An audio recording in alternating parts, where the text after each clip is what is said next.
चलो अच्छा बोल दिया बढ़िया। तो अब देखो आज हमारे पास कुछ क्वेश्चन से ही हम शुरू कर रहे हैं, ठीक है। थोड़ा सा बेटा आप देखते हैं। देखो रेट, जैसे हम स्पीड को कैसे डिफाइन करते हैं, rate of change of distances. तो कभी भी अगर रेट वर्ड फिजिक्स में आएगा ना, तो आज के बाद आप ध्यान रखना कि रेट में ना, नहीं वो ठीक है, रेट में दो सवाल बनेंगे, ठीक है। रेट में दो सवाल बनेंगे, एक एवरेज का और एक इंस्टेंटेनियस का। जब एवरेज की बातें होंगी तो टोटल बाई टोटल कर देना, और जब इंस्टेंटेनियस की बात होगी तो अच्छा मैंने पूरा खत्म नहीं करा था ना, सॉरी मैंने वो थोड़ी बातें रह गई। तो फिजिक्स में मैं थोड़ा फिर से वो जो उस टाइम कंटिन्यू नहीं किया तो वो कर देता हूं। तो ए कांस्टेंट तो तीन इक्वेशन, a0 पहला वाला फॉर्मूला, और तीसरी बात क्या याद रखनी है, पूरी फिजिक्स में जहां वेरिएबल पाओ वहां याद करो भगवान को, मतलब कैलकुलस, कैलकुलस में या तो डिफरेंशिएशन या तो इंटीग्रेशन है। ऐसा कब करना है, जब भी वेरिएबल आ जाए। तो अगर मैं कह रहा हूं कि एक्सेलरेशन कांस्टेंट नहीं है मतलब वेरिएबल है, तो किसका हेल्प लेना है, कैलकुलस का, ठीक है। ये सिर्फ 1D की बात नहीं, ये 2D की बात नहीं, जहां जब जब पढ़ेंगे हमेशा ये चीज वैलिड है, ठीक है। अब मुझे दोबारा ना बताना पड़े। देखो 99% काम तो बच्चों को यही नहीं पता होता कब हमें कैलकुलस लगाना है कब नहीं लगाना है। तीसरे सवाल में कैलकुलस से करता है, कभी डिफरेंशिएट कर देता है, कभी इंटीग्रेट कर देता है, कभी नॉर्मल। तो आज के बाद हमें घबराना नहीं है, सिर्फ इतना दिमाग में रखना है भैया अच्छा वेरिएबल है तो चलो कैलकुलस से करेंगे। अब देख लेंगे सिचुएशन कब इंटीग्रेशन या कब डिफरेंशिएशन करना है, ठीक है। बाकी तो फॉर्मूला है बस। तो सबसे पहले कि, और दूसरा जैसे स्पीड को अपन ने कहा, मैं थोड़ा सा आपको बता देता हूँ। Rate of change of distance, displacement, position, velocity आ जाएगा, डिस्प्लेसमेंट आएगा तो डिस्टेंस वाले केस में स्पीड आ जाएगा। तो रेट आया तो दो सवाल, एक इंस्टेंटेनियस और एक एवरेज। जब मुझे एवरेज निकालना होता है तो टोटल बाई टोटल, जैसे अगर मुझे एवरेज स्पीड निकालना है तो total distance by total time, ठीक है। अब इसी बेसिस से आज का लेक्चर हम स्टार्ट करते हैं और चीजों को थोड़ी सीखने की कोशिश करेंगे, ठीक है। आ जाओ आने भैया। हाँ देखो, Chunnilaal moves with the speed v1, v2, v3 for the interval t1। पहले आसान आसान क्वेश्चन है, थोड़ा इनको देख लो।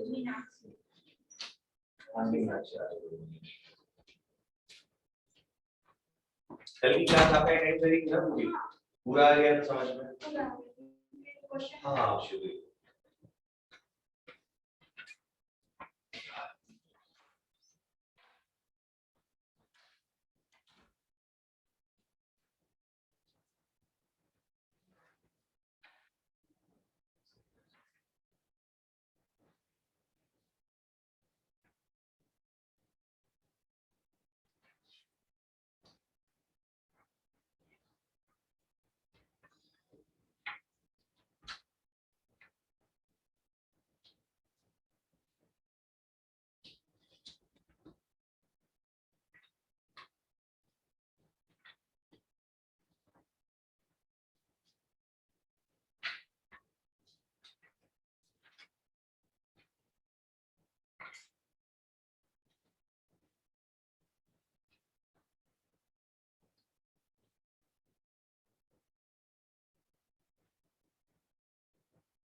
ओके सुपर, अब ध्यान से सुनना। और फिजिक्स में जैसे जैसे कहानी अभी सिखा रहा हूँ ना, थोड़ा ध्यान पकड़े रहोगे तो लास्ट में सच में प्रो बन जाओगे। मैं फिर सिलेक्शन का नहीं पता, सिलेक्शन अच्छा ठीक है, मतलब जिंदगी में कुछ तो अच्छा कर ही लोगे इसलिए सीख, है ना।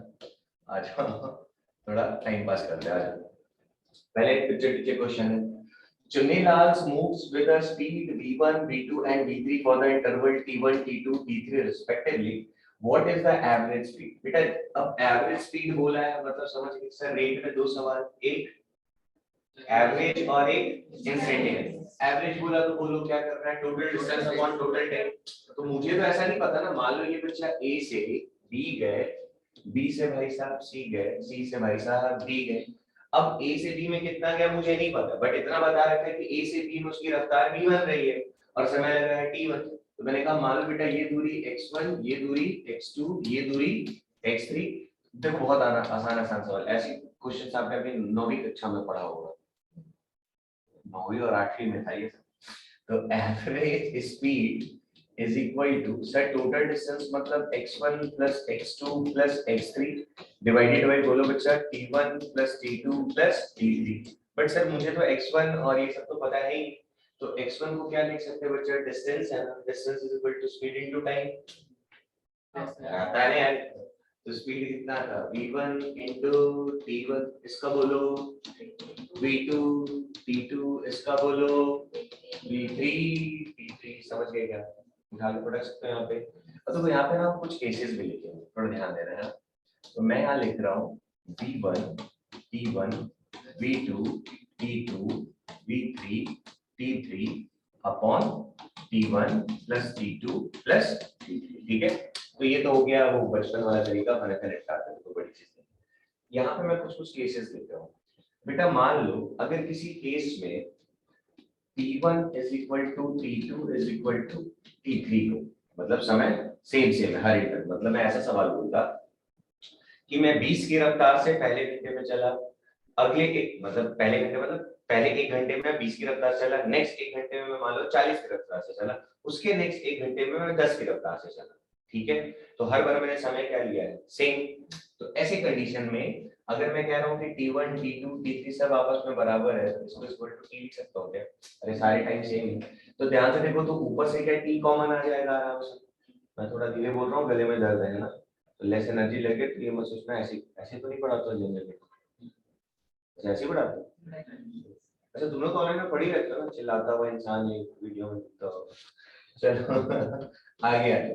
तो अगर ये सारे टी टी टी होते तो आई थिंक मेरे ख्याल से टी कॉमन लिया जा सकता है बेटा। t1 is equal to t2, t3 सारे बराबर है, तो अपने पास क्या आ जाएगा v1 plus v2 plus v3। समझ गए क्या? और t प्लस t क्या हो जाएगा, आई थिंक 3t। समझ गए, t ने t को खा लिया। समझ गए?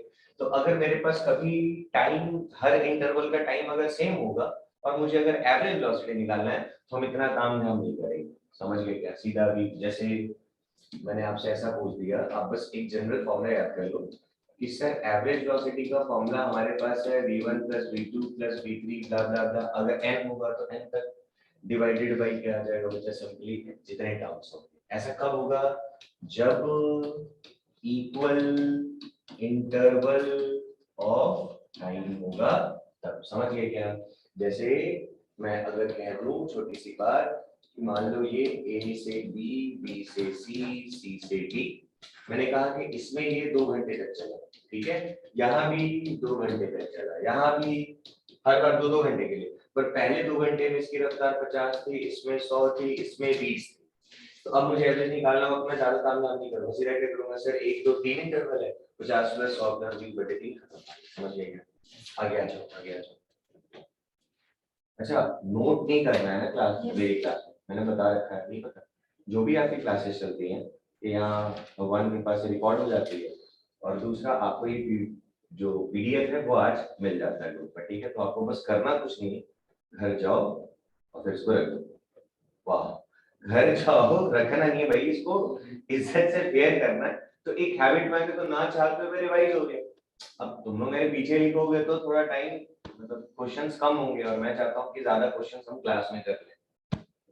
अब मैं लिखूंगा फिर तुम लिखोगे, फिर मैं लिखूंगा फिर तुम देखोगे, तो आधा पढ़ाई हुआ ना भाई, आधा नहीं तो कम से कम कुछ तो टाइम जाएगा लिखने में।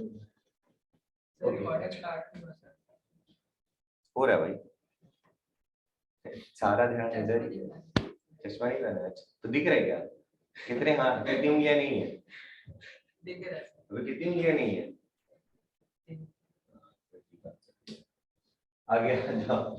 Ramlal moves a distance x1, x2, x3 with the speed v1, v2, v3 respectively. What is the average speed? फिर से हिसाब किताब कुछ जल्दी बोलते जाओ, इतना आसान सा है। एवरेज स्पीड के लिए क्या करोगे, total distance by total time, यही तो करोगे ना।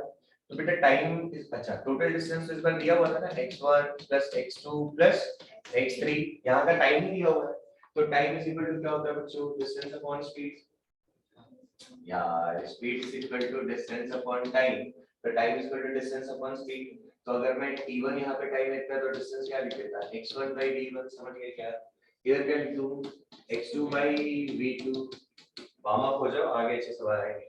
और इसका क्या लिख दूं, x3 by v3, समझ गए? जो छोटे छोटे पॉइंट्स आते हैं ना, इसको ना थोड़ा दिमाग में रखना है। फायदा ये हुआ कि हम कई बार कई सवाल पर ऐसे ये क्वेश्चन का कुछ छोटा सा स्टेप हुआ कहीं पे तो फटाक से निपटा दिए, और नहीं तो हमें फिर ऐसे लंबा सा करना पड़ेगा, फिर मल्टीप्लाई करें काटेंगे, से बेटर नहीं कि थोड़ा याद रहे। आगे उसी तरह देखो चीजें कि लाइक अगर आप यहाँ पे देखो तो बच्चा फॉर्मूला में तो नीचे क्या आएगा, sir t1 plus t2 plus t3 यही तो आएगा। अब जरा बताना तो x1 plus x2 plus x3 by t1 की वैल्यू कितनी आने के, ध्यान से देखो तो x1 by v1, x2 by v2 और x3 by v3, यही आएगा। सॉल्व कर लो, आंसर आ जाएगा। अरे अभी डाटा नहीं दिया है, डाटा दिया रहता मान लो 100 10 20 को लेके।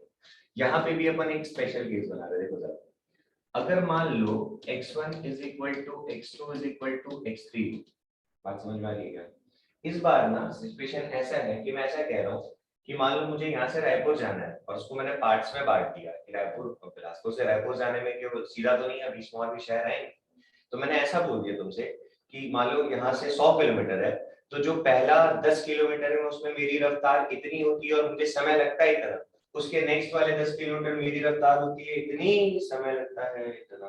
फिर नेक्स्ट 10 की मतलब इस बार क्या कर रहा हूँ मैं, दूरी 10 10 10 का ले रहा हूँ, भले हमारी उस दूरी में रफ्तार कभी ज्यादा कभी कम, समय कभी ज्यादा कभी कम। तो ऐसे सिचुएशन में ये यही वाली बात होगी ना बच्चा कि सर अगर आप किसको सेम कर रहे हो, डिस्टेंस और हर इंटरवल का डिस्टेंस, इंटरवल डिस्टेंस को क्या कर रहा हूं बच्चा मैं इस बार, सेम, ठीक है।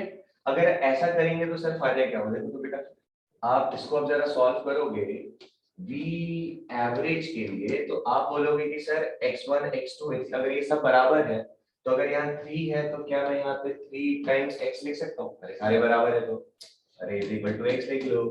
और नीचे जरा देखो तो x x x तीनों में से कॉमन आ जाएगा क्या, तो अगर अपन x को कॉमन ले लेंगे तो यहाँ क्या बच जाएगा 1 by v1 1 by v2 1 by v3, समझ गए क्या?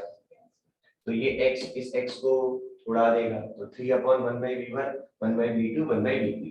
तो हम जनरल फॉर्मूला क्या याद रखेंगे, पर ध्यान रखना एक मैंने किसका बताया, टाइम का, एक किसका पहले में क्या रखा था, टाइम सेम सेम रख के देगा, दूसरे वाले इस बार क्या सेम कर दिया, डिस्टेंस सेम सेम में दे।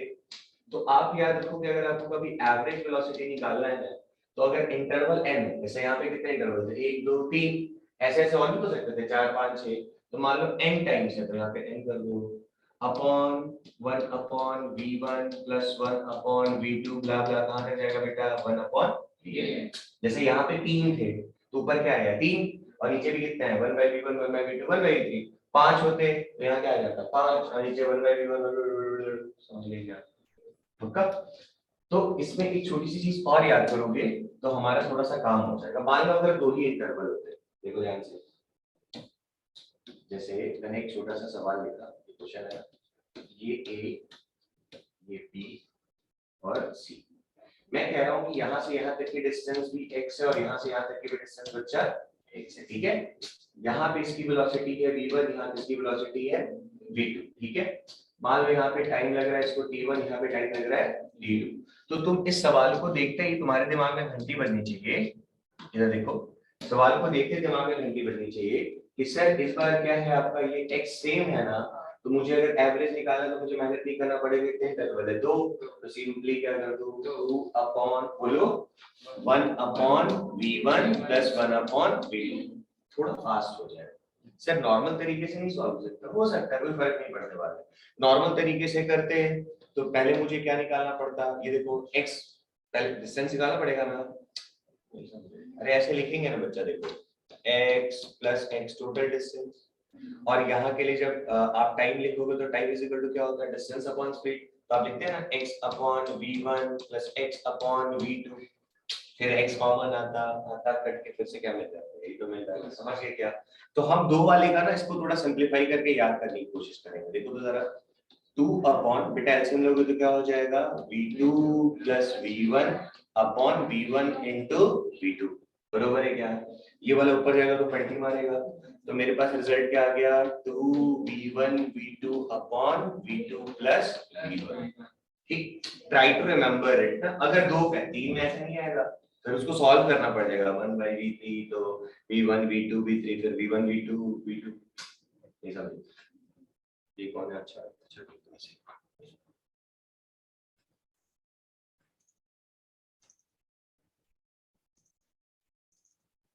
समझ गए।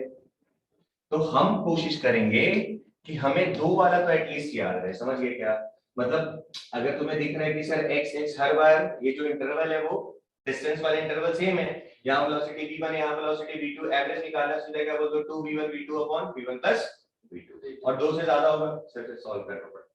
नहीं समझ, हम चाहते तो तीसरे के लिए भी निकाल सकते हैं, जैसे अगर 3 होता तो उसका भी निकाल सकते थे, क्या कर देते 3 upon 1/v1 plus 1/v2 plus 1/v3, पर सबका थोड़ी याद कर सकते हैं, v1 v2 v3, यहाँ v2 v1, यहाँ v1 v3, यहाँ ये अच्छा 3, ये कौन सा था 1 था ना, तो 1 में आ जाएगा 2 और 3, सॉरी 2 में आ जाएगा 1 और 3, और 3 में आ जाएगा 1 और 2, समझ रहे हो? बल्कि हो जाएगा, बट दो तो याद रखा जा सकता है, थोड़ा इजी। याद है जब हम लोग क्लास 10 में आर इक्विवेलेंट निकालते थे, तो वहां पे भी जब दो रेजिस्टर्स दो होते थे, दो रेजिस्टर्स पैरेलल में, तो सिंपली अपन 2r1 r2 upon r1 plus r2 ऐसा पढ़ लो। याद है करंट चैप्टर 10वीं कक्षा? अच्छा लॉकडाउन में था क्या 10वीं? अच्छा 10वीं लॉकडाउन में नहीं था ना, तो पार हो गया होगा मेरे ख्याल से। चल आ गया समझ में।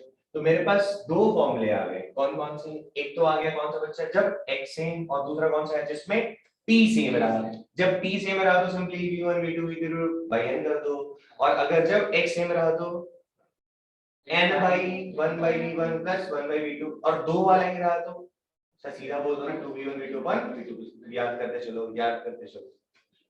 हाँ जी, क्या हम इसको निपटा सकते हैं फट से? क्या बोला देखो, Sapna moves 40 metre with speed 5 metre per second, समझ में आ रहा है क्या?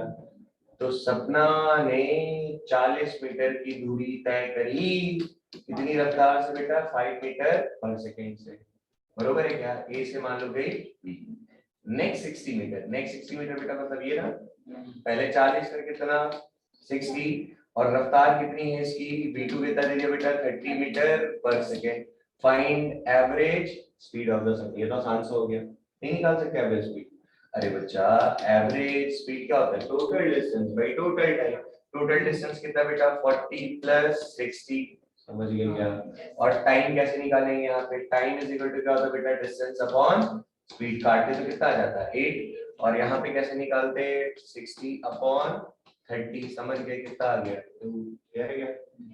नहीं, ठीक है ना?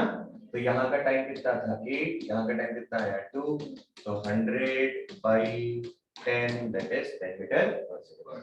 चलो बढ़िया टाइम पास। ये ऐसे किसी को दिक्कत है स्पीड डिस्टेंस? शुक्र, थोड़ा ठीक से बोलो। अच्छा यहाँ पहले लिखोगे, देखो a particle moves at a speed v1 and v2 for equal time, अब तो पकड़ लिए ना, से इक्वल है तो ज्यादा मेहनत नहीं करना है। रफ कॉपी निकालो भैया, सॉल्व करो, सब हम ही कर रहे हैं। रफ कॉपी सॉल्व करके चला है।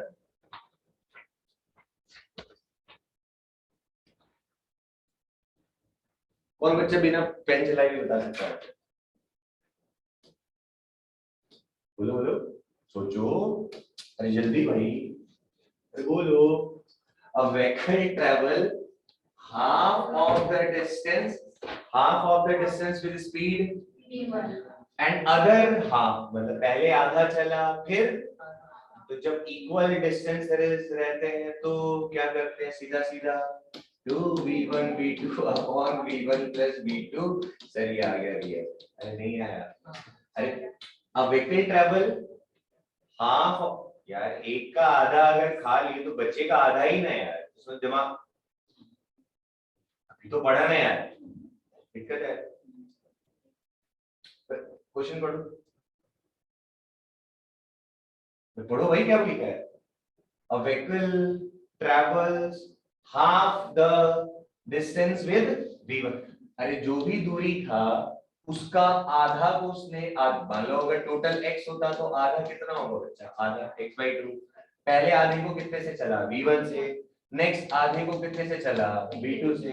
सर जब ये सेम हो तो मेहनत नहीं करना, दो वाला बताया ना। अरे यार वो दो का सिस्टम का बताया ना, सीधा याद रखो, 2 रियल। और नहीं याद रहता ये फॉर्मूला तो ये याद रखो ना, दो ही था ना यहाँ पे, अरे पहला आधा फिर दूसरा आधा, तो 2/1/v1 + 1/v2। तो पढ़ा रे, बोलो जरा फॉर्मूला बोलो। अगर टाइम सेम हो तो, टाइम सेम हो तो टोटल डिस्टेंस देख वो तो ठीक है, टाइम सेम हो तो एवरेज कैसे निकालेंगे, अगर टाइम हर बार इंटरवल टाइम इंटरवल सेम है तो कौन सा फॉर्मूला, v1 + v2 + v3 मतलब डिवाइडेड बाय n। और जब ये सेम हो तो distance n by 1/v1 + 1/v2 + 1। Time same हो तो अगर n है, n ऐसे ऐसे टाइम सेम है but n number of times, time same है हर इंटरवल का तो कौन सा फॉर्मूला, टाइम सेम हो तो कौन सा formula, v1 + v2 + v3 + v4 divided by 4, मतलब 4 गए तो 4 से। और जब डिस्टेंस सेम हो तो n/v1 + 1। बोलो तो कुछ ऐसे नहीं बोलना है, 1/v1 + 1/v2, समझ गए। टाइम सेम हो तो v1 + v2 + v3 divided by n। और जब ये सेम हो तो डिस्टेंस सेम हो तो n/1/v1। याद देखो, बोलते जाओगे याद हो जाएगा बिना समझ, किताब में सब लिखा हुआ रहता है ना, तो कोचिंग इसीलिए आते हैं ना कि आप घुस जाए, और तो जितना मेरे पीछे बोलोगे याद हो जाएगा। टाइम सेम हो तो भाई n, और अगर डिस्टेंस सेम हो तो n/n, समझ गए ना, जितने इंटरवल होंगे ना n/, अगर डिस्टेंस सेम है और केवल दो ही इंटरवल है तो 2v1 v2। चलो शुक्र, ऐसे जो दिखाओ ना मजा आ जाएगा तो पढ़ाई। हाँ जी शुरू हो जाए।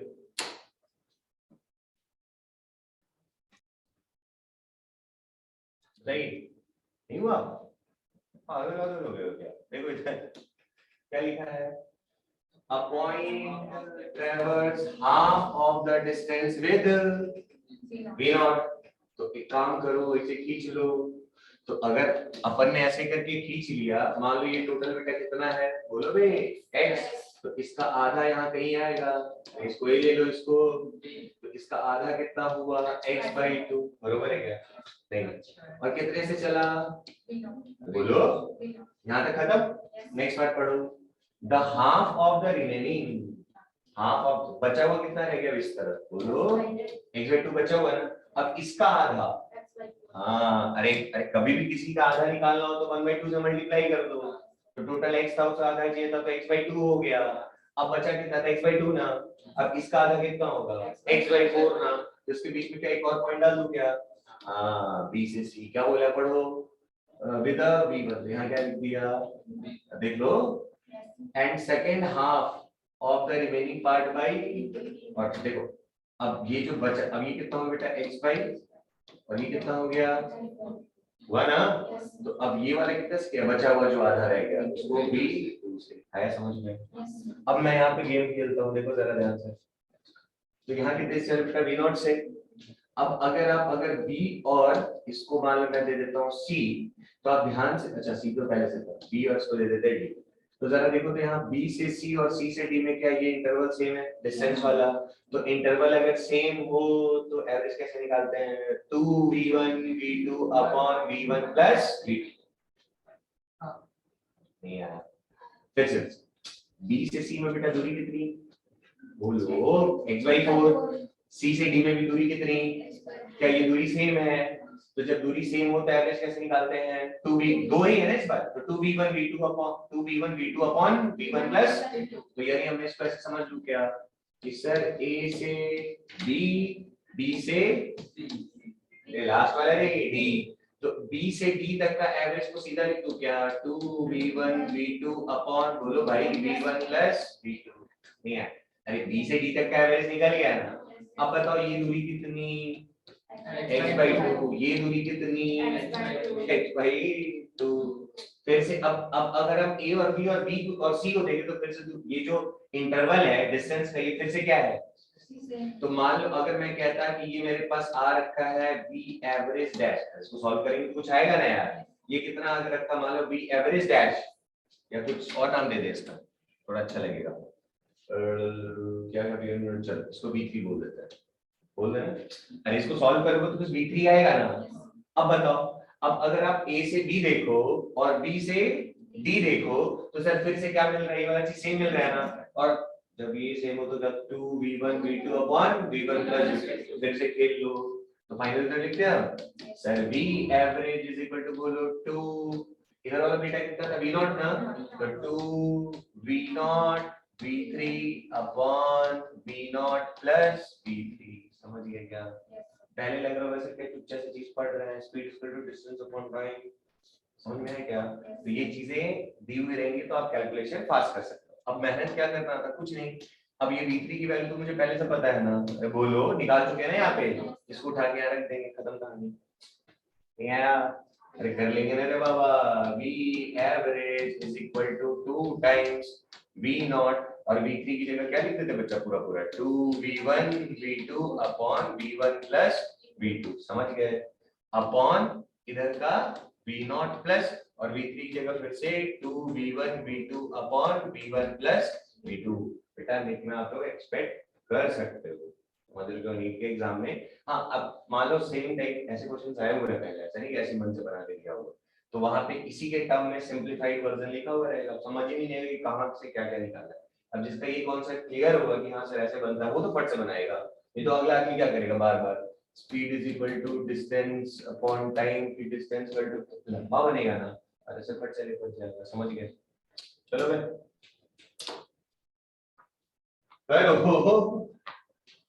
तुम लोग बस यहाँ रफी करना है, बाकी तो देखिए।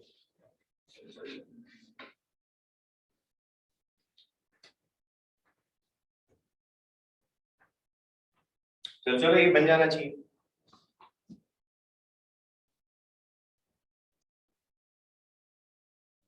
यार थोड़ा पढ़ो तो सही। A point traverse half of the distance with कितना भाई v0। अच्छा इक्वल टाइम, हाँ ठीक है चलो देखते हैं। तो फिर से ले लिया मान लो बच्चा a और इसको ले लिया मैंने b, बरोबर है क्या? टोटल दूरी फिर से कितना मान लो, बोलते जाओ x। फिर क्या बोला है, अ पॉइंट ट्रैवर्स, अरे आगे बढ़ा भाई, हाफ ऑफ द डिस्टेंस, तो मान लो हाफ इसको ले लो क्या, तो हाफ डिस्टेंस मतलब इसको क्या कर दो x/2 है, कितने से दौड़ा, remaining part of the distance was covered with the speed v1 and, तो मतलब जो बचा हुआ कौन सा x/2 है, बचा हुआ दूरी, इसको भाई साहब ने v1 और v2 से और equal time interval, equal time interval बोले तो मान लो यहाँ ये दूरी सेम ही बोला बच्चा, हो सकता है ये यहाँ भी हो ये पॉइंट, बट इतना तय है कि पहले मान लो अगर मैं कह दूं कि ये वाला पॉइंट है सी, तो यहाँ पे भी टी टाइम के लिए चला, मतलब इसको ले लो आप लोग, इसको सी ले लो, इसको टी ले लो, ओके। तो इसके कहने का मतलब क्या था कि सी से डी में भी उसने कितना टाइम लिया, टी ही लिया, और डी से बी में भी कितना टाइम ले रहा है, टी। दोनों यहाँ लिखा है ना इक्वल टाइम इंटरवल, और इस वाले में इसकी रफ्तार कितनी है v1 और इस वाले में रफ्तार कितनी है, समझ गए क्या? नहीं पक्का? तो सर इक्वल टाइम इंटरवल मतलब क्या, अगर यहाँ भी टाइम सेम यहाँ भी टाइम सेम, तो अगर मैं आपसे पूछूं कि सी से डी तक का, तो नया डायग्राम बना लो, ए सी और ये बच्चा बी, बढ़िया क्या? अब देखो तो जो बीच में डी था यहाँ पे टाइम इंटरवल सेम था ना, अगर टाइम इंटरवल सेम है तो एवरेज कैसे निकालते हैं, v1 plus v2 divided by, पढ़े ना यार। तो यहाँ पे क्या लिख दूं मैं, v1 plus v2 divided by 2, आया क्या समझ में? और ये दूरी कितनी बच्चा x/2, ये भी कितना, अब a से c और c को b को देखो तो क्या मिल रहा है, इक्वल डिस्टेंस वाला मिल रहा है ना। तो मान लो इसको सॉल्व करते तो मेरे पास आता v3, मान लो। तो अब और ये क्या है बच्चा v0, तो सर जब इक्वल डिस्टेंस रहे तब कौन सा फॉर्मूला लगाएंगे, 2 ही है ना यहाँ पर, तो 2 v not v3 upon v not plus v3। नहीं आया? आ गया आंसर किसी का? दूसरी बार पढ़ रहा है। नहीं बना पूरा, दिमाग नहीं लग रहा है। हाँ समझ में आया ना? पहले वाले तो तुम लोग सोच रहे हो क्या ही पढ़ रहे, speed equal to distance upon time. बत्ती जली नहीं जली भाई? हाँ आगे देखो। अब क्या v3 की वैल्यू मुझे पता है क्या? अरे निकाल चुके हैं रे बाबा, यहाँ रख दो। टू v नॉट और v3 की जगह v1 प्लस v2 बाई 2, समझ गए क्या? और नीचे v not plus v1 plus v2 divided by, समझ गए? आगे बढ़ मीनाक्षी, सही में आ गया ना? एक बार बस पेन चला है, काम खत्म। अब याद रखना, अभी अभी अभी जितने भी केसेस पढ़ रहे हैं एक्सेलरेशन की चर्चा नहीं हो रही है, ठीक से में पढ़ो।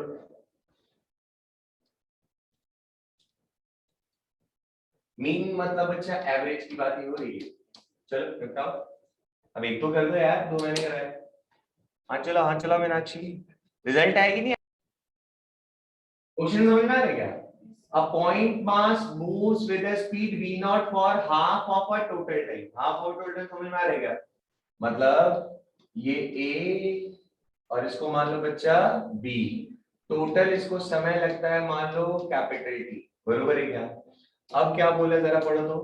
A point moves with a speed v naught for half of a total time. half of a total time मतलब मान लो इसको मैं दे दूं c, तो a से c तक में कितनी देर तक चला? t/2 तक, और रफ्तार कितनी रही? बरोबर है क्या? फिर पढ़ो। एंड कवर्स सॉरी एक minute, for the remaining time, अब बचा हुआ टाइम कितना रह गया बेटा? t/2, ये रहा ना बचा हुआ time. It moves with a speed v1 and v2 and cover equal distances. Equal distance मतलब ये वाली चीज बेटा, c से मान लो d पे जा रहा है, तो अब यहां से लेकर यहां तक की जो भी, देखो दूरी के बारे में नहीं बोला था, बट बोला है कि सी से डी के बीच में जो भी दूरी होगी, हमें तो नहीं पता कितनी है, बट इतना पता है कि सर अगर ये दूरी x1 होती तो ये वाली दूरी कितनी होती? x1/2 x1/2, समझ गए क्या? ये दूरी मान लो x2 होगी, हमें अभी तो नहीं पता, पर यहाँ पे देखो उसने मेंशन कर दिया ना, देखो तो फॉर द रिमेनिंग टाइम, तो रिमेनिंग टाइम कौन सा है? t/2। इसमें it moves with the speed v1 and v2, कितने से मूव कर रहा बेटा? v1 and v2 and cover equal distances, मतलब अगर ये डिस्टेंस x1 होता, सर इस बार आपने x नहीं लिया क्योंकि दिया ही नहीं था कि पहला आधा दौर, टाइम को इस बार आधा करा था उसने। तो अब इधर पकड़ो, तो अब जरा हम c से b को देखें तो इस बार क्या दिख रहा है? बोलो भाई, c से b में देखे तो डिस्टेंसेस इक्वल है ना, तो फिर से इसको दो पार्ट में कर लेगा। क्या कर दूं मैं यहाँ पे? a, यहाँ क्या कर दूं बच्चा? c, और यहाँ क्या कर दूं? b। तो c और b का एवरेज निकाल सकते हैं क्या आराम से? कैसे निकालेंगे बोलो? 2v1 v2 अपॉन, बढ़िया क्या? अब तो और मजेदार हो गया सर, a से c में टाइम कितना लगा था? t/2, और c से d का भी टाइम कितना था? तो अब अगले वाले केस में क्या सेम मिल रहा है? समय। तो यहाँ पे स्पीड कितना था? v not. तो जब समय सेम हो तो क्या करते थे? v1 plus v2 divided by 2। तो इस बार v2 कौन है?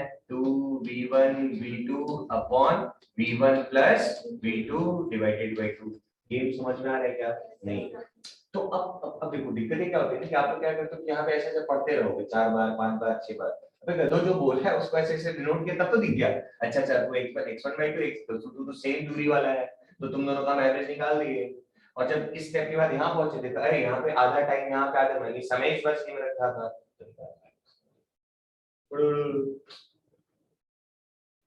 हो जाएगा। नहीं वो बेटा डिस्टेंस डिस्प्लेसमेंट समझ में आता है? डिस्टेंस मतलब actual path between initial and final, और डिस्प्लेसमेंट मतलब शॉर्टेस्ट, मतलब शुरुआत को आखिरी से सीधी लाइन से जोड़ दो, वही क्या रह जाएगा? डिस्प्लेसमेंट।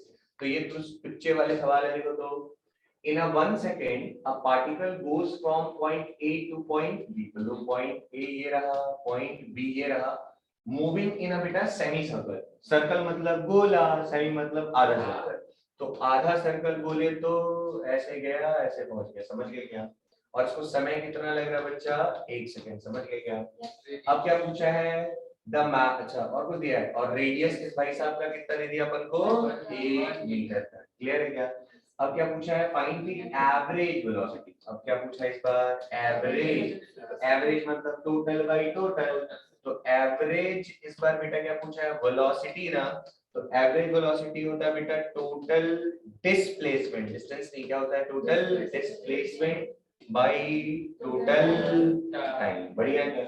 तो A से B तक का अगर मैं आपसे पूछता कि डिस्प्लेसमेंट क्या होता है, मेरे ख्याल से बच्चे इसको बोलेंगे, अरे ये तो डिस्टेंस होगा ना रे बाबा, ये क्या होगा, डिस्प्लेसमेंट, तो ये कितना था 1 और ये कितना था 1, तो टोटल डिस्प्लेसमेंट कितना हो गया 2 मीटर, और टाइम कितना लगा बेटा इसे लिया है, 0.01 था, 1 था, तो क्या हो गया 2 मीटर, ये तो 2 बॉडी का है। अच्छा मान लो अगर मेरे से पूछा होता इन्होंने कि भैया एवरेज स्पीड बताइए, क्या बताइए, एवरेज स्पीड, तो एवरेज स्पीड में क्या ध्यान रखते हैं हम लोग, सर टोटल डिस्टेंस होता है ना कि डिस्प्लेसमेंट, समझ गए क्या, total distance by total time, बरोबर है क्या? अब टोटल डिस्टेंस अगर निकालना हो तो ये वाला लाइन लेंगे कि ये वाला लेंगे, सर ये वाला लोगे ना, समझ गए? तो पूरे सर्कल का क्या होता है 2 पाई आर, आर का क्या हो जाएगा पाई आर, तो यहाँ लिख देते हैं हम लोग पाई, रेडियस की जगह बेटा कितना था 1, और टाइम अभी भी कितना लेंगे, समझ गए? किसी कंफ्यूजन तो नहीं है? सर जो हमें सवाल में टाइम दिया था वो तो यहाँ वाला दिया था, आप यहाँ पे क्यों लगा रहे हो, लॉजिक सोचो, डिस्प्लेसमेंट का मतलब क्या होता है, शॉर्टेज, अब जैसे मतलब शुरुआत और आखिरी के बीच का जो दूरी हो तो उसको क्या बोलते हैं हम लोग, डिस्प्लेसमेंट। तो अब सोचो मैं यहाँ से शुरू किया, ठीक, यहाँ से शुरू ऐसे चलते हुए आया, मान लो 10 मीटर आगे गया और फिर 3 मीटर पीछे आया, तो क्या मुझे समय लगा होगा क्या? अगर कोई मेरे से पूछता है कि बताओ एवरेज स्पीड क्या होगा, तो मैं कैसे जोड़ता, सर 10 आगे 3 पीछे, तो 10 प्लस 3 कितना होता है 13, और मैंने कहा कि आगे जाने मुझे 10 सेकंड लगे और यहाँ से आने में 3 सेकंड लगे, तो टोटल टाइम कितना लगता, 13 सेकंड लगता नहीं आने में। लेकिन जब हम आपसे पूछते बताओ मेरा एवरेज वेलोसिटी क्या होगा, तो तुम बोलोगे sir displacement, total displacement by time, तो टोटल डिस्प्लेसमेंट मैंने यही वाला किया ना, तो 10 इधर 3 वापस है, तो डिस्प्लेसमेंट कितना हुआ 7, लेकिन यहाँ पहुंचने मैंने टाइम कितना लिया फाइनली 13 लिया ना, अरे यार अब बोले सर ज्यादा टाइम नहीं देखते, तो हम ज्यादा टाइम रुके थोड़ी थे, तो अभी टहल रहे थे, तो टाइम तो काउंट होगा रे बाबा, समझ गए? तो कंफ्यूजन मत रखना, ठीक, टाइम तो वही लेगा। अच्छा आगे बढ़ेगा, तो चल रहा है, अच्छा आ गया, पाई की वैल्यू बेटा कितना 3.14, तो 3.14 डिवाइडेड बाय आ जाएगा 3.14 मीटर पर सेकंड, चलिए ओके।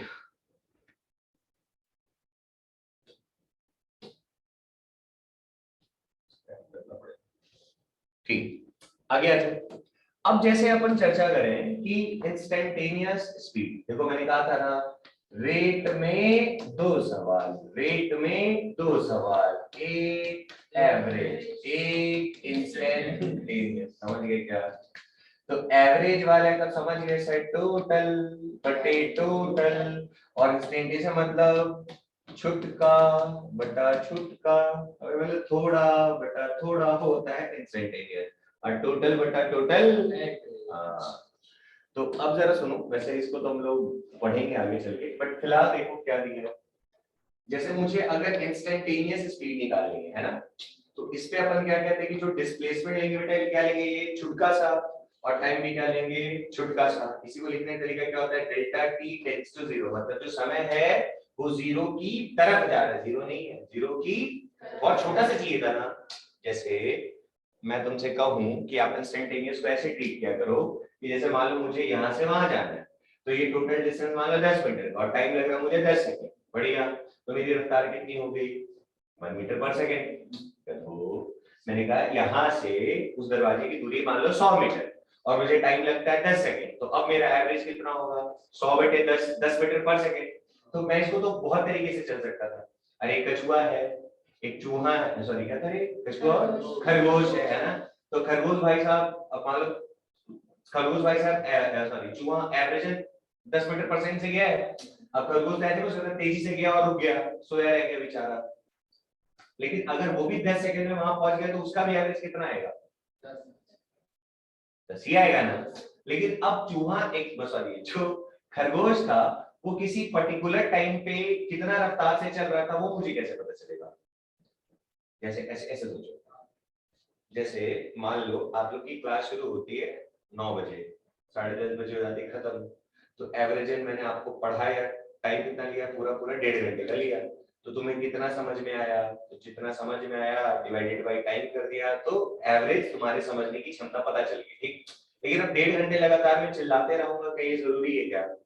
हो सकता है कभी ज्यादा पढ़ाया हूँ, कभी इधर उधर की बातें कर रहा हूँ, है ना, कभी अपने दुखड़ा सुना रहा हूँ। लेकिन अगर तुम्हें ये पता करना है कि सर एग्जैक्ट 9:30 बजे क्लास शुरू हुआ है, सर 9:45 में अपना दुखड़ा सुना रहे थे कि पढ़ा रहे थे, कैसे पता चलेगा? एवरेज में तो पढ़ाई कर ली है ना, लेकिन एग्जैक्ट 9:45 में क्या कर रहे थे, तो उस समय के बारे में चर्चा कर रहे थे। अरे वीडियो देख के 9:45 में देखोगे ना, अच्छा इस टाइम दुखड़ा सुना रहे हो कि पढ़ा रहे हो, तो उस पर्टिकुलर पॉइंट पे जब बात करते हैं तो वो क्या कहलाता है? इंस्टेंटेनियस। क्लियर है क्या? या इससे भी अच्छा एग्जांपल अपन ऐसे समझ सकते हैं इंस्टेंटेनियस का, कि मैं बिलासपुर से रायपुर जा रहा हूँ और 100 किलोमीटर की दूरी है, मुझे लगता है 2 घंटे जाने में, यानी मेरा जो एवरेज स्पीड रहा वो हो रहा 50 किलोमीटर पर आवर। लेकिन क्या तुम्हें लगता है कि मैं पूरे रास्ते 50 की स्पीड से मेरी गाड़ी चल रही होगी? पॉसिबल तो है नहीं। अरे कहीं पे रेलवे फाटक हुआ तो बंद हो, गाड़ी रुका हुआ होगा। तो अगर मैं 8 बजे शुरू किया तो 10 बजे तो मैं रायपुर पहुंच जाऊंगा, लेकिन 8 बजे से लेकर 10 बजे तक क्या लगातार 50 की स्पीड से गाड़ी चल रही है? पॉसिबल तो नहीं है ना। अब किसी को पता करना है कि 8:30 बजे, 8 बजे निकला हूं, अब 8:30 बजे मैं चाय पी रहा हूं या गाड़ी चला रहा हूं, कैसे पता चलेगा? तो तुमने 8:30 बजे मुझे फोन किया, पक्का सर कहां पहुंचे? मैंने कहा भाई यहां पहुंच गया हूं। उसके बाद तुम फिर मुझे 8:30 के जस्ट बाद, मतलब 1 मिनट बाद ही फोन कर दोगे, तो मैंने अगर अपनी जगह छोड़ दी होगी, मतलब मैंने कुछ डिस्टेंस चल लिया होगा, और तुमने टाइम देख लिया ना 1 ही मिनट हुआ है, तो उस 1 मिनट में मैं कितना चला? तो डिस्टेंस बाय टाइम करोगे तो स्पीड कहां का पता चलेगा? 8:30 बजे वाला का नहीं, एवरेज वाला पता चलेगा। पक्का क्या? अब तूने 8:30 बजे फोन करा, मैं चाय पी रहा था, 1 मिनट बाद फोन कर किया, और मैंने तेरे को बताया नहीं कि मैं चाय पी रहा हूँ, मैंने कहा कि 8:30 बजे तूने फोन किया, मैं कहा मैं यहाँ रायपुर में इस जगह पर हूँ, ठीक है, तूने कहा लाइव लोकेशन भेजो सर, मैंने भेजा, ठीक। अब तुम्हें पता करना था सच में कर क्या रहे, जा रहे हैं कि नहीं जा रहे। तूने 1 मिनट बाद फिर लाइव लोकेशन मांग दिया, मैं अब भेजूंगा, अगर दूरी बड़ी होगी तो तुम्हें पता चल जाएगा, कि अगर ज्यादा बढ़ गई होगी तो तुम बोलोगे सर तेज चल रहे थे, कम दूरी बड़ी होगी सर आप धीरे चल रहे थे। तो वो इन्फॉर्मेशन कब का पता चला है? ये 8:30 बजे का था। पक्का ना यार? अगर हाईवे होगा मस्त वाला तो वहां पे 1 मिनट में काफी आगे निकल गया होगा, अगर रश होगा तो 1 मिनट में थोड़ा सा क्या होगा, समझ गए क्या? तो इंस्टेंटेनियस मतलब अब वहां पे कैसे, अब क्या मैं पूरा बिलासपुर से रायपुर का दूरी डिवाइडेड बाय टोटल टाइम से तो नहीं बता सकता था ना 8:30 बजे क्या करना, समझ गए क्या? This is called instantaneous. Clear है? छोटका बटा छोटका, टोटल बटा टोटल, एवरेज छोटका बटा छोटका, इंस्टेंटेनियस। तो जब इंस्टेंटेनियस वाला आएगा ना तो क्या करने का है? देखो इसको ये मैथमेटिकली लिखने का तरीका होता है क्या? डेल्टा, डेल्टा मतलब होता है चेंज, कितना चेंज हुआ, एस मतलब डिस्प्लेसमेंट, या अगर स्पीड है तो डिस्टेंस, तो छोटा डिस्टेंस भाई छोटा टाइम, और इसको अब बताना था ना लिख के कि भाई टाइम बहुत छोटा है, उसको लिखते कैसे हैं? डेल्टा टी, मतलब जो समय का चेंज हुआ है वो बहुत छोटा है, बहुत छोटा। मैंने 8:30 बजे फोन करा, अब तू और ज्यादा अच्छे से जासूसी करना चाहती है, तू तो 1 मिनट बाद ही फोन करेगी, जस्ट 1 सेकंड बाद ही फोन करके पूछ ले कहां भैया, अच्छा 20 मीटर पर सेकंड की रफ्तार से आपको चलना चाहिए, तो आपने 1 सेकंड बाद अगर फोन किया तो मैं 20 मिनट दूर चले गया हूँ, तब तो 20 मिनट पर सेकंड रफ्तार है। अगर मैं नहीं चल रहा हूँ, मेरी रफ्तार कितनी है, वहीं पे खड़ा रह गया तो दूरी तो कुछ है, तो उस समय मेरी रफ्तार कितनी रहेगी? 0 रहेगी। तो मैं क्या कर रहा हूँ, टाइम को छोटा करते जाऊंगा तो मुझे इंस्टेंटेनियस पता चलते जाएगा ना। अबे जितना 8 बजे होगा उतना 8 बज के 1 सेकंड में होगा, समझ गए क्या? तो अब इस चीज को डेल्टा की, अब ये वाला पूरे सिंबल को हम लोग किससे रिप्लेस कर देते हैं? ds by dt से। क्लियर है क्या? उसी तरह जब इंस्टेंटेनियस वेलोसिटी की बात करते हैं तो डेल्टा r, डेल्टा अब छोटा डिस्प्लेसमेंट बाय छोटा टाइम, और इसी चीज को किससे रिप्लेस कर देते हैं? dr by dt। क्लियर? अब ये सब चीज को थोड़ा अपन आगे और देखेंगे, थोड़ा रफाई पढ़ना है, टेंशन ना लो। हाँ थोड़ी और बातें करते हैं, जैसे कंपैरिजन बिटवीन बेटा average speed and average velocity, comparison कर लेते हैं, जरा ध्यान दो। तो एवरेज स्पीड के बारे में जब चर्चा करते हैं तो सर एवरेज स्पीड होता है टोटल, बोलो भाई, डिस्टेंस बाय टोटल टाइम, बढ़िया। और जब एवरेज वेलोसिटी की बात करते हैं तो total displacement by total time, बढ़िया। देख दोनों में क्या चीज कॉमन रहता है सर? टाइम, टाइम तो वही लेंगे ना रे, अरे ऐसे ही गए आगे फिर पीछे, तो टाइम तो 13 सेकंड ही काउंट कर रहा था ना यार, पक्का? अच्छा, किसी भी कंडीशन में क्या कभी डिस्टेंस डिस्प्लेसमेंट जो होगा वो कभी डिस्टेंस से बड़ा हो सकता है? कभी भी पॉसिबल है क्या?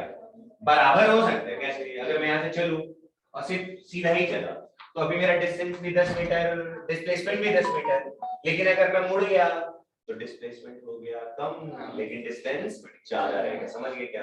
तो अब एक बात बताओ, इन दोनों में बड़ा छोटा कौन होगा? डिस्टेंस हमेशा बड़ा रहेगा।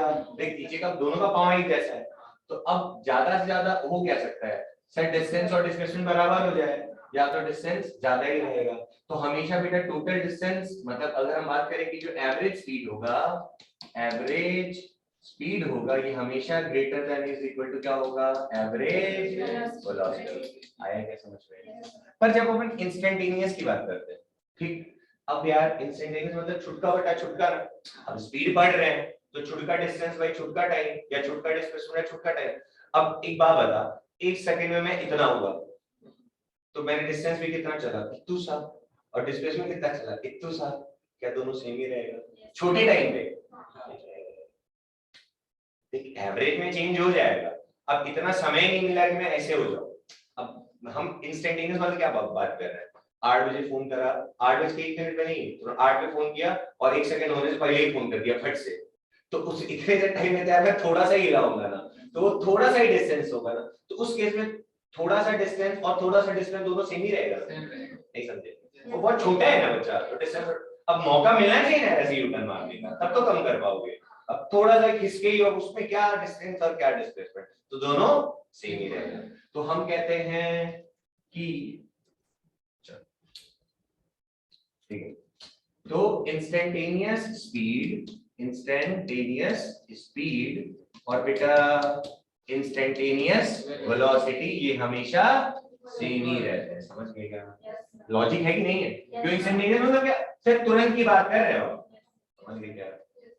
ठीक, पर एवरेज में जो एवरेज स्पीड रहेगा हमेशा बड़ा या फिर बराबर होगा, और इंस्टेंटेनियस दोनों से। कई बार ऐसे एमसीक्यू में दिख जाते हैं, which of the following is incorrect. अब तुझे समझ में ही नहीं आएगा तो फिर तुम्हें बैठा रहेगा सर ये स्पीड वाला बात कर, स्पीड हमेशा ज्यादा ही रहता होगा या बराबर है, तो मार के ठीक ऑप्शन में ये भी होगा और ये वाला भी होगा। तो थोड़ा सा लॉजिक है। एक्सेलरेशन, क्या एक्सेलरेशन का मतलब हम लोगों ने पढ़ रखा है क्या?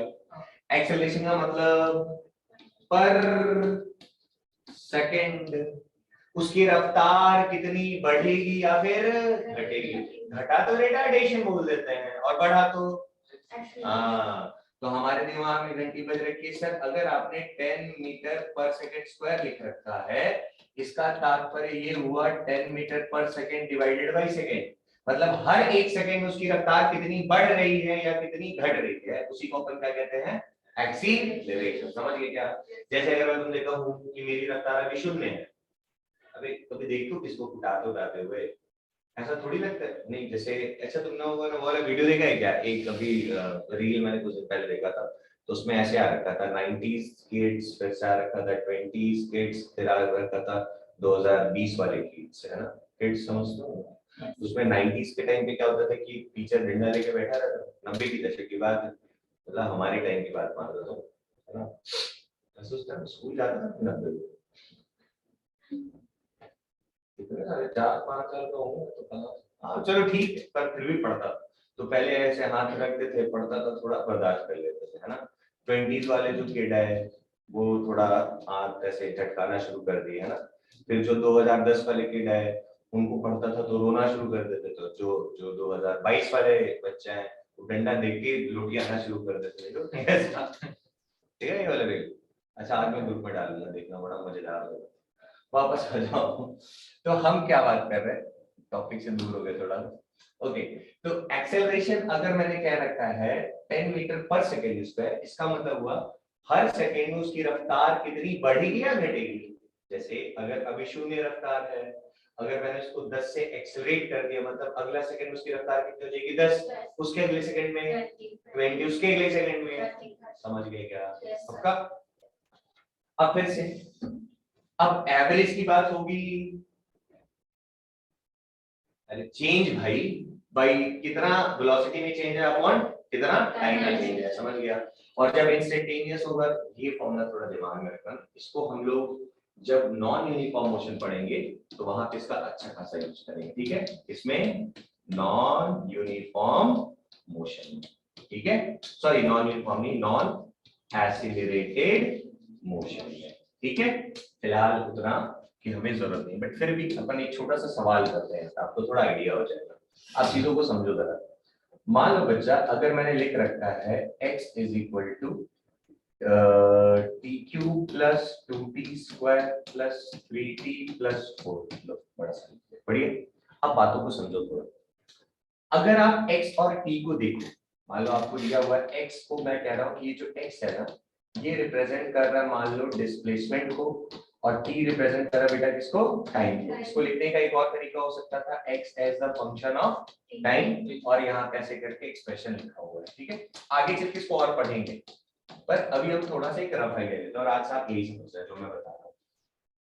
ये x as a function of time हमें ये जानकारी देता है कि किस समय पे ये x कितना होगा। मतलब अगर हम यहाँ पे t का मान, मतलब t की वैल्यू अगर अपन 0 रखेंगे, तो अगर t की जगह 0 रखोगे तो बेटा x कितना आएगा, देखो तो जरा। तो सर x आ जाएगा 4। इसका मतलब ये हुआ कि जैसे ही समय शुरुआत हो रहा है तो वो ऑलरेडी इंसान मेरे से 4 यूनिट दूर खड़ा है, समझ गए क्या, पक्का। अब मतलब हम अगर यहाँ समय की वैल्यू रखते जाएंगे तो मुझे क्या मिलते जाएगा, x की वो कहां पर, समझ गए क्या। अगर कोई मुझसे पूछे, देखो ऐसे करके मैं नेक्स्ट पे लेता हूँ।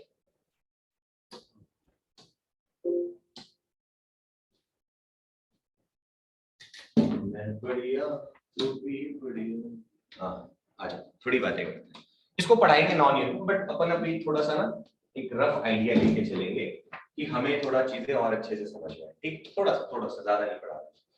जैसे अगर मैंने मान लो लिख दिया बच्चा x is equal to 2t cube plus 3t square plus 5, like ऐसे लिख देता है, ठीक है। समझना चीजों को थोड़ा। तो अगर सर ये हमें इंफॉर्मेशन क्या दे रहा है, ये इंफॉर्मेशन दे रहा है कि आपका समय जैसे जैसे बीतेगा तो वो कितना डिस्प्लेसमेंट कर रहा है। x मान लो किसको बता रहा है, पोजीशन या फिर डिस्प्लेसमेंट, ठीक। अगर मैं आपसे ये पूछ लूं कि बताओ एवरेज वेलोसिटी निकालना है मुझे, t is equal to 0 से t is equal to 2 second के बीच का, क्या निकालना है मुझे, एवरेज वेलोसिटी। तो सर आपने पूछा है क्या चीज, एवरेज वेलोसिटी, बढ़िया। क्या t is equal to 0 से t is equal to 3 second तक, ठीक है। थोड़ा सा ऐसे रफ आइडिया ले रहे हैं, वैसे मेरे को नॉन यूनिफॉर्म एक्सेलरेटेड मोशन में पढ़ाना है ये चीजें, बट अपन एक रफ आइडिया ले रहे हैं। तो मुझे अब सर वेलोसिटी, एवरेज वेलोसिटी मतलब होता है कि उसने टोटल डिस्प्लेसमेंट कितना किया होता है और उसको कितना टाइम लगा है, उसको डिवाइड कर दो तो क्या आ जाएगा आपके पास, एवरेज वेलोसिटी, ठीक है। तो अब मुझे कैसे पता चलेगा कि ये, अब मैं क्या करूंगा, मैं बोलूंगा कि यार जब t 0 था तो x की वैल्यू ऑलरेडी कितनी थी बेटा, 5। कैसे पता चला सर, t की जगह 0 रखा, t की जगह 0 रखा तो x की वैल्यू आई 5। मतलब कहानी कुछ ऐसा है कि t इज इक्वल टू 0 पे जो ऑब्जेक्ट था वो ऑलरेडी कहां पे बैठा हुआ बेटा, 5 मीटर या 5 यूनिट दूर, समझ गए क्या। अब t की वैल्यू अगर हम 3 रख दें तो जहां जहां रखा हुआ है, अच्छा मैं इसको थोड़ा आसान कर लूं क्या, कि डाटा थोड़ा सुटेबल है, थोड़ा आसान, ठीक है। मान लो अब मैं आपसे कहूं कि जब t की वैल्यू कितनी है बच्चा, 3, तो x कितना पहुंच गया देखो तो आप बोलोगे सर x हो जाएगा 3 का क्यूब प्लस 5, 3 3 9, 9 27, 27 प्लस 5 कितना, 32। मतलब t इज इक्वल टू कितनी देर बाद बच्चा, 3 सेकंड बाद ये जो x की वैल्यू होगी वो कितनी हो गई, 32। समझ गए क्या, कितने पे, t is equal to 3 second में। तो अब बताओ ये कितना चला, 5 पे तो ऑलरेडी था, अब कहां पे है, 32 पे, तो डिस्प्लेसमेंट कितना करा उसने, 29। अरे यार मैं पहले यहां खड़ा था जब समय शुरू हो रहा था, अभी ये मान लो कितना है, 5, और 3 सेकंड बाद मैं कहां पे पहुंच गया, 32 पे। तो मैं पूछूंगी कि मैं कितना चला, तो 32 माइनस 5 था, क्या था, 3 था, अच्छा 5 था, तो 32 माइनस 5 कितना हो जाएगा, 27। समझ गए क्या। तो अब मुझे अगर एवरेज निकालना होता तो सर आप क्या कर देते, 27 बटे कितना टाइम बेटा, 3। समझ गए ना लॉजिक? तो आपके दिमाग में एक चीज बैठ गया, मैं आपको यहाँ पे ये सिखाना चाहता था कि अगर x as a function of time के, इसका तात्पर्य बस इतना होता है कि ये हमें ये बता रहा है कि किस समय पे उसका कौन सा पोजीशन था। मैं इसको डिस्प्लेसमेंट या फिर मैं इसको लिख देता हूं पोजीशन। क्लियर है क्या कि किस समय पे वो कितना दूर होगा, वो मुझे ये इक्वेशन बता रहा है। समझ गए? अब जैसे अब मुझे मान लो निकालना है, सुनना ध्यान से, है ना? मान लो मुझे निकालना है, मुझसे किसी ने रफ्तार के बारे में, ये तो x as a function of time दिया हुआ और मुझसे पूछा है वेलोसिटी के बारे में, ठीक है? तो मुझे पता है कि sir velocity is equal to, जब ऐसे वेरिएबल फॉर्म में दिखाई दे रहा है, देखो सर कैसे वेरिएबल आप बोलते हो बेटा, क्या टाइम चेंज करते रहने पे x भी चेंज हो रहा है? टाइम चेंज हो रहा है तो x भी चेंज हो रहा है, मतलब भाई साहब चल रहे हैं ना, अगर चल रहे हैं तो उसके पास कुछ तो रफ्तार होगा। तो रफ्तार कैसे है, कैसे पता करेंगे, देखो इधर, तो v इज इक्वल टू बेटा हम याद रखेंगे dx by dt। dx by dt का मतलब क्या हुआ, x की वैल्यू कितनी थी सर, t क्यूब प्लस 5। बेटा डिफरेंशिएशन आता है क्या, थोड़ा बहुत आता है, थोड़ा बहुत डिफरेंशिएशन। तो अगर हम टाइम के रिस्पेक्ट में इसको डिफरेंशिएट करेंगे तो कितना हो जाएगा 3t² और कांस्टेंट का डिफरेंशिएशन कितना होता है 0। आता है डिफरेंशिएशन, थोड़ा बहुत तो आता होगा। तो अब dx by dt करने पे क्या मिलता है v, तो ये जो v is equal to 3t² आ रहा है ना, ये हमें ये इंफॉर्मेशन देगा कि सर आप यहाँ पे t की वैल्यू रखते जाओ तो आपको क्या मिलते जाएगा, वेलोसिटी। समझ गए? तो किसी ने अगर मेरे से पूछ दिया कि t is equal to 2 second पे, ये 0 से 2 नहीं, ये कौन सा हुआ, दूसरे सेकेंड पे उसके पास कितनी रफ्तार है, तो मुझे बस t की जगह क्या रखना पड़ेगा, बोलो 3 into 2 square 3 into 4 12 metre per second. समझ गए क्या? अब कोई पूछता है t इक्वल टू 5 पे बताओ कितनी रफ्तार है, t की जगह रख देंगे 5। समझ गए? इसी तरह एक और, अगर कोई मुझसे एक्सेलरेशन के बारे में पूछे, क्या पूछे, एक्सेलरेशन के बारे में, तो एक्सेलरेशन किसी इंस्टेंटेनियस पे निकालना है, इंस्टेंटेनियस मतलब समझ रहे हो ना, किसी पर्टिकुलर टाइम पे, तो sir a is equal to इस पर क्या आ जाएगा dv बाई dt। समझ गए? तो बहुत अच्छी सी बात है। तो d बाई dt, अब बताओ बेटा v की वैल्यू हमने कितनी निकाली थी, v का फंक्शन 3t² आया था, तो यहाँ क्या लिख दिया 3t²। समझ गए? अब इसको डिफरेंशिएट करेंगे तो 2 आ जाएगा, तो 2 3 6, कितना आ गया 6t, और ये क्या आ गया a इज इक्वल टू 60। तो ये मुझे क्या बताएगा किस टाइम पे इसके पास कितना एक्सेशन था। तो t अगर 0 रखेंगे तो एक्सेशन कितना आ रहा है 0। मैं पूछूंगा बताओ t जब 5 है तब कितने से एक्सेट कर रहा है, तो यहाँ रख दिया 5 से, तो 30 कर रहा है t। समझिए क्या, पक्का? तो हम एक छोटा सा सीक्वेंस याद कर ले क्या, कि सर अगर x as a function of time दिया हुआ है, तो जब आप इसको डिफरेंशिएट करोगे टाइम के रिस्पेक्ट में x as a function of time को, तो आपको मिल जाएगा velocity as a function of time. समझ गए क्या? और सर इस velocity as a function of time को आप फिर से डिफरेंशिएट करोगे तो आपको मिल जाएगा एक्सीलरेशन। समझ गए क्या? तो हमेशा याद रखना है, x को डिफरेंशिएट करा तो v को डिफरेंशिएट करा तो a। समझ गए? किसके रिस्पेक्ट में, टाइम के रिस्पेक्ट में। क्लियर है? तो ये हम इधर की तरफ क्या करते हैं, डिफरेंशिएशन। आगे बेटा और डिटेल में पढ़ाऊंगा, टेंशन, अब ये एंड नहीं है, ये आरंभ है अभी। तो आगे हम इसको फिर से पढ़ने वाले हैं, बट एक रफ आइडिया हो जाना चाहिए। और इसी का जो ठीक रिवर्स प्रोसेस होता है, जब मुझे एक्सेलरेशन से वेलोसिटी चाहिए होता है तो हम करते हैं इंटीग्रेशन। मैं सिखाऊंगा ये सब चीजें, टेंशन ना लो, इंटीग्रेशन ही क्यों कर रहे हैं। फिर अगर वेलोसिटी को वापस से इंटीग्रेट कर देंगे तो क्या मिल जाएगा, दिस पोजीशन। समझ गए?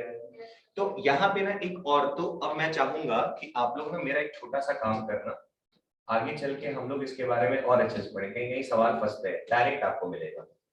जैसे ये वाला फॉर्मूला, ठीक है, क्या होता है मैं आपको थोड़ा सा समझा देता हूँ। ये बेटा नोट्स अच्छे से बनाना है ना, और क्या करना है, अभी तो बिगनिंग है, पीपीटी में सारा कुछ पढ़ाया जाता है, ये आपके फोन पे ही रहता है, आपके कॉपी में। सुबह जब उठो पहले 15 मिनट डेली इसको देखना है, हैबिट बना लो डेली, ठीक है?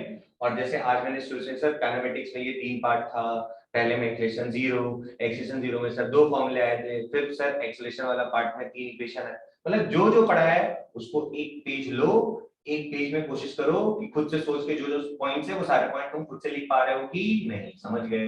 नहीं लिख पा रहे हो कॉपी पलटो, देखो अरे कौन सा पॉइंट छूट रहा है। जब तुम्हें एक बार ये क्लियर हो गया ना कि क्या क्या है, तो तुम्हारा फिर आधा काम तो वही हो जाएगा, है ना। मैंने एक बार पहले भी एग्जांपल दिया था कि रामायण तो हम सबको पता है, अब लेकिन अगर राजा दशरथ के पुत्र के बारे में पूछा गया तो स्टार्टिंग का अध्याय पढ़ेंगे, है ना। और रावण से रिलेटेड कुछ पूछा गया तो फिर आगे का चैप्टर फिर मतलब आगे जाके देखेंगे। तो अब सवाल को पढ़ के हमारे दिमाग में घंटी कम से कम पहले ये तो बजे कहाँ से पूछा है। अब जब कहाँ से पूछा है तो फिर कहानी अरे इस चैप्टर में सर ने ये बातें पढ़ाई थी, अब जो पढ़ाई थी उसको लगाने की कोशिश करो, अपने आप बनना शुरू हो जाएगा समझ। लेकिन रिवीजन कंपलसरी, आप 100 क्वेश्चन लगाओ ये जरूरी नहीं है, लेकिन जरूरी क्या है कि आप 100 बार रिवाइज करो। 100 क्वेश्चन अटेम्प्ट करने के बाद बेटा 101 बार लगेगा इसकी कोई गारंटी नहीं है, लेकिन आप 10 क्वेश्चन लगाओ, 5 क्वेश्चन लगाओ और आपकी कहानी क्लियर है, आपको वेलोसिटी का एग्जैक्ट मतलब पता है, तो आपको कंफ्यूजन नहीं होगा कि speed is equal to distance upon time होता है कि टाइम अपॉन, क्योंकि आपने तो लॉजिक समझाया ना सर। 10 मीटर पर सेकंड मतलब 1 सेकंड में 10, 2 सेकंड में 20, मतलब सर मल्टीप्लाई ही तो कर रहे हो, समझ रहे हो क्या? एक्सेलरेशन का मतलब सर हर सेकंड में कितनी रफ्तार उसकी बदल रही है। तो आप लॉजिक से चलो, अभी बिगिनिंग है। और जिस बच्चों ने स्टार्टिंग के 4-5 चैप्टर फिजिक्स में निपटा दिए, फिर उनसे नहीं बचेगा फिर फिजिक्स। तो अभी तो देख रहे हो बच्चे भर भर के फिजिक्स में फुल आ रहे हैं नीट के एग्जाम, तो चीजें टफ नहीं आएगी, अभी चैप्टर्स हो जाएगा। इस बार के जो क्वेश्चन है मैं सामने रखूंगा, आप लोग खुद बनाओगे, ठीक है। और जो मैं पढ़ने का फॉर्मेट क्या है समझ गया ना। अभी घर जाना पहले फेयर करके, ठीक है। उसके बाद रात को सोने से पहले जब मतलब एंड जब रिवाइज पढ़ने जाते हो तो एक रफ कॉपी है, ऐसा नहीं कि पूरा नोट्स पकड़ के लिख रहे हैं, एक बार लिख लिया सॉलिड हो गए, फिर बस रफ कॉपी लो और सोचो सर ने आज कैसे स्टोरी शुरू करी थी, क्या क्या बातें बोलती, ये बोला था, उसको लिखने की कोशिश करो। सारे पॉइंट्स अगर लिखा गए तो एक बार चेक कर लो, हाँ सारे पॉइंट्स तो तुम्हें क्लियर रहेगा कि इस चैप्टर हमने पढ़ा गया। तुमने तो 2 साल पढ़ लिया 11th और 12th, अभी हम कह दे भैया इलेक्ट्रोस्टैटिक में क्या पढ़े हो तो याद ही नहीं आएगा, सर एक इलेक्ट्रिक फील्ड पढ़ा था पूरा फिर खत्म था नहीं। लेकिन हम जब काइनेमेटिक्स शुरू करेंगे तो आपने काइनेमेटिक्स शब्द में पढ़ा, सर पढ़ोगे क्या? किसी को फेंक दियो वो चल रहा है तो दूरी तय करेगा, वेलोसिटी तय करेगा, टाइम लगेगा, डिस्प्लेसमेंट लगेगा, एक तो कैलकुलेट करोगे।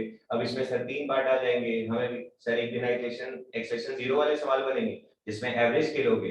अब रेट आ गया तो सर इंस्टेंटेनियस और ये रहता है, सर इंस्टेंटेनियस में छोटा छोटा लेना होता है, छोटा छोटा मतलब डिफरेंशियल। तो ऐसे करके ना कहानी पहले बनाओ, 10 बार 20 बार रिवीजन करते जाओ। कर मुझे नहीं पता सिलेक्शन होगा कि नहीं बोले तो फिजिक्स में बहुत अच्छे हो जाएगा, इसकी गारंटी है। बस revise revise revise revise revise करने पे जब कॉन्फिडेंस आ जाए तो सवाल लगाओ, डेली के 10 क्वेश्चन डिसाइड कर लो। अरे 10-10 भी लगाओगे समझ लो, बस महीने में 300 होते हैं, 8 महीने पढ़े हुए हैं, 2400 क्वेश्चन फिजिक्स में केवल लगा के जाओगे तो तुमसे 40 क्वेश्चन नहीं बनेंगे 2400 के। कैसी बात कर सकते? क्यों? कितने क्वेश्चन आते हैं नीट में? 45, और हमें तो ठीक ठाक नंबर लाने के लिए 35 ऊपर बनाने हैं। तो आफ्टर अटेम्प्टिंग 2400 क्वेश्चन, तुम्हें नहीं लगता तुम 30-35 क्वेश्चन अटेम्प्ट कर सकते हो? और आप लोग 2400 क्वेश्चन लगाओगे भी, ये भी तय है। लेकिन दिक्कत ये है कि हम रिवाइज नहीं करते, हमें स्ट्राइक ही नहीं करता कि सर कहाँ से आया था। अब अभी हमें 2-3 और बीच बीच में ऐसे ऐसे छोटी छोटी चीजें आते रहेंगी जहाँ पे मैं बताऊंगा कि बेटा ये ऐसे आएगा, ये ऐसे आएगा, क्योंकि टाइम बचाना है ना। नीट तो टाइम का गेम है, क्वेश्चन टफ नहीं आता है, सारा टाइम का खेल है। अगर तुम बायो में प्रो हो तो थोड़ा उसको और पढ़ो कि टाइम बच जाए, बातें समझ रहे हो ना।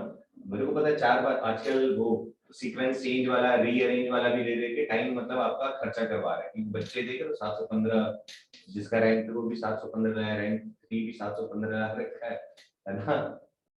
तो ऐसी सारी चीजें, तो टाइम बचाना है, ठीक है। इसीलिए रिवाइज कंपलसरी, रिवीजन करो 10 बार, आएगा क्यों नहीं आएगा, ठीक है। फिर टाइम हो गया क्या यार? अगला टॉपिक शुरू, कितना टाइम हो रहा है? हाँ 12 बज गया, चलो ठीक है। एक एक छोटी सी चीज रखिए, इसको थोड़ा सा कर लेते हैं, इधर आ जाओ। एक और फॉर्मूला है जो मैं चाहूंगा कि आप लोग के दिमाग में बैठ जाए।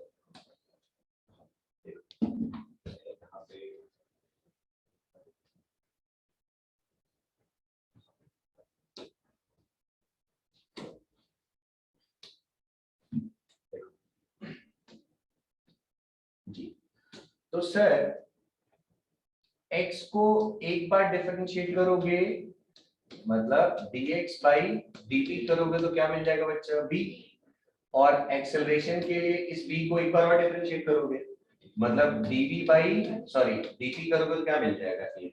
तो अब मुझे एक बात बताओ, एक्चुअल में ये x कितनी बार डिफरेंशिएट हुआ, 2 बार ना, तो एक्सेलरेशन मिल गया। नहीं समझो, ऐसे समझो, ये v है ना बच्चा, तो एक बात बताओ, और तुमने v को क्या लिख रखा है dx by dt, तो थोड़ा देखना dt by dt, d by dt, बढ़िया। और एक बात बताओ, ये जो v है वो किसके बराबर है, dx by dt के बराबर है ना, तो इस v की जगह मैं लिख रहा हूँ dx by dt, समझने का तरीका है और क्या। तो इसको अब कैसे लिखा जाता है, d square x by dt का स्क्वायर, अरे दो dd का तो d स्क्वायर बना, और ये तो dt dt है ना, तो अब ऐसे लिखना थोड़ा अजीब सा नहीं लगेगा, dt का होल स्क्वायर, तो अपन जैसे मान लो कई बार नहीं लिखा 24 का स्क्वायर ऐसे लिख देते हैं, अरे नहीं समझे थे एक ही चीज था, तो अपन इसको कैसे लिख देते हैं dt का स्क्वायर, समझ गए।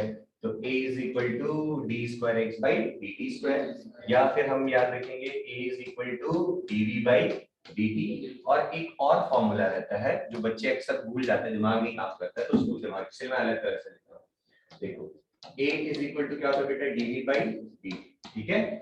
और गणित में अगर कोई भी चीज एक जैसा हो तो फर्क नहीं पड़ता, मतलब मान लो मैंने कहा कि एक तरफ लिखा हुआ है 4, एक तरफ लिखा हुआ है 5, अगर मैं ऊपर भी 6 से मल्टीप्लाई कर दूं, नीचे भी 6 से मल्टीप्लाई कर दूं, तो फर्क पड़ेगा क्या, सेम ही चीज से हुआ है। अरे बेवकूफ, एक काट के फिर से कितना आएगा, 4/5 ही तो रहेगा। तो उसी तरह अगर मैं यहाँ पर जरा देखो dx से मल्टीप्लाई और dx से डिवाइड कर दो तो भी कोई फर्क नहीं पड़ेगा, एक ही चीज, अरे जो ऊपर क्या वही नीचे कर दिया। तो अब जरा देखो तो ये क्या बन जाएगा, dx by dt बेटा v होता है, नहीं अरे dx by dt क्या होता है v, तो dx by dt को क्या बना दिया v, और यहाँ क्या रहेगा देखो तो dv by dt, समझ गए क्या। तो एक्सेलरेशन का हमारे पास एक और फॉर्मूला आ जाता है, ठीक है। ये एक्सेलरेशन वेलोसिटी और x को आपस में रिलेट करता है, मतलब ये ऐसे सवाल में हमारी हेल्प करेगा, जैसे मैं आपसे बोल दूंगा कि देखो ऐसे वाले में करता है a dot dx is equal to v dot dv, ये बहुत हेल्पफुल है, बहुत मजा आएगा, इसको करेंगे सवाल, टेंशन ना लो। क्या आपसे मैं ऐसे करके सवाल पूछ सकता हूँ कि जब वो 2 पे खड़ा था तो उसके पास रफ्तार 20 थी, तो बताओ जब वो 40 मीटर पोजीशन में पहुंचा तो उसकी रफ्तार कितनी होगी, और एक्सप्रेशन बता दूंगा, एक्सप्रेशन इतने से करेंगे क्वेश्चन, बट अभी मैं चाहता हूँ आप इसकी शक्ल देखो, होपफुली समझ में आ गया होगा बढ़िया से। तो this is all about today's lecture, hopefully आप लोगों को कायदे से समझ में चीजें आ गई होंगी, ठीक है। तो उसके बाद देखो बायो तुम लोग संभाल लोगे, मुझे ही पता है, मेन आप लोग का बेड़ा गर्क करता है फिजिक्स, है ना, तो हम बिगिनिंग में है तो समझ जाएगा, जैसे जैसे बोल रहा हूँ रिवाइज रिवाइज रिवाइज, मैं नहीं कहता 100 क्वेश्चन लगाओ फिर से रिपीट करो, 100 क्वेश्चन लगाना जरूरी नहीं है, जरूरी ये कि तुम्हें याद रहे कि क्या कब लगाना है, और साल के आखिरी तक में तो रटा हुआ रहेगा, ऐसे काइनेमेटिक्स में करना क्या है, 3 तो था खत्म, सब इंटर रिलेटेड है, ठीक है। चलो बाय, टाटा। बंद करें इसको।